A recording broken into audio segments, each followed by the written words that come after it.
the Runnells issue. As you know, the nurses came to your meeting last week, and with some criticism of, I guess, the slowness in the transaction, how it's taking place. Right now, will a lot of workers lose jobs there?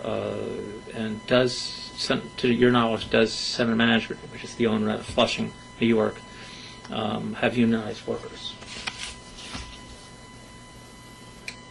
Well, in terms of hiring employees, each of the vendors that bid on the property, they, as part of their proposal, they had to offer the right of first refusal to existing employees. In terms of how many that equates to in terms of employees that are currently at Runnells versus how it will be under the new structure, that varied, and ultimately it's going to be up to them to maintain the standard of care that are set by the guidelines of the state of New Jersey.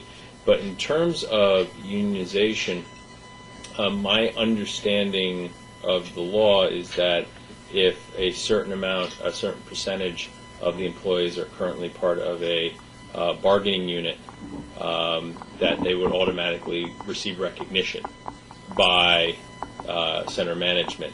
Additionally, and I can't stress this enough, as realtors in this county, we've been very supportive of employees organizing throughout Union County, whether in the private or the public sector.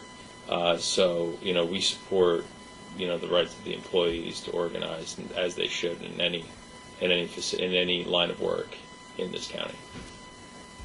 Angel, do you want? No, I mean, I cannot answer for center management as to what their policies are in terms of the labor relations. But the National Mediation Board has guidelines which would allow individuals to organize if they so choose. As part of our agreement, nothing is silent on the issue that it's not required by us, and I don't think we could require that at all. So in the issue of the employees, I truly believe that an effort has been made. Unfortunately, these kinds of negotiations are very complex. There's always things that come up in the way, and even though that we had all intentions to close earlier, that hasn't happened. So in essence, it has had an impact on the ability for the employees to plan ahead and everything else. Trust me, it's nothing that has been done systematically by the county to in any way make our employees feel any different. But we understand. I mean, that's the reality of life, and we're honestly extremely sorry for that taking place.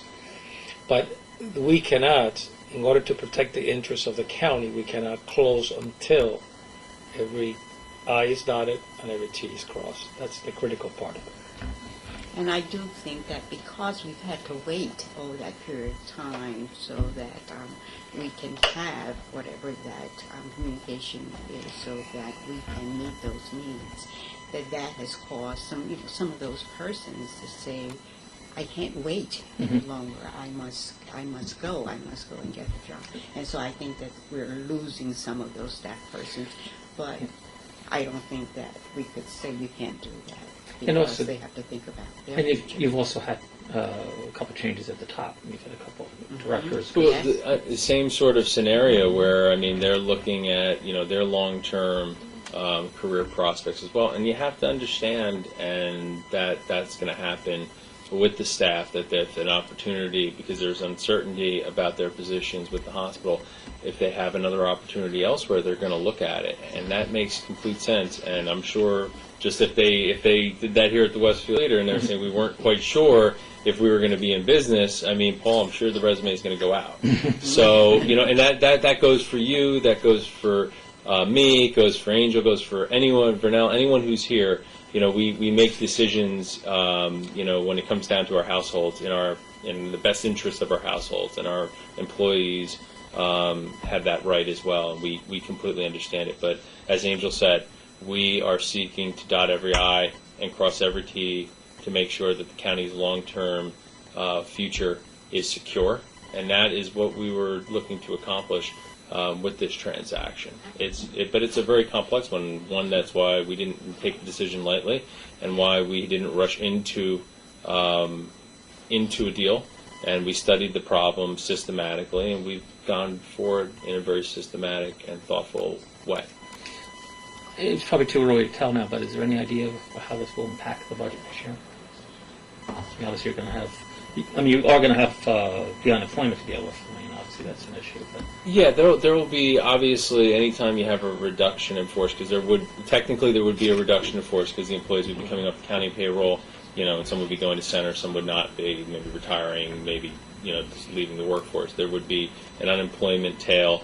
We expect it. We're going to plan for that. But long term, in terms of the county's financial outlook, it's going to, remove what has been an operating deficit in that particular area. And there will also be an adjustment overall of the county budget because you have to, just as you're removing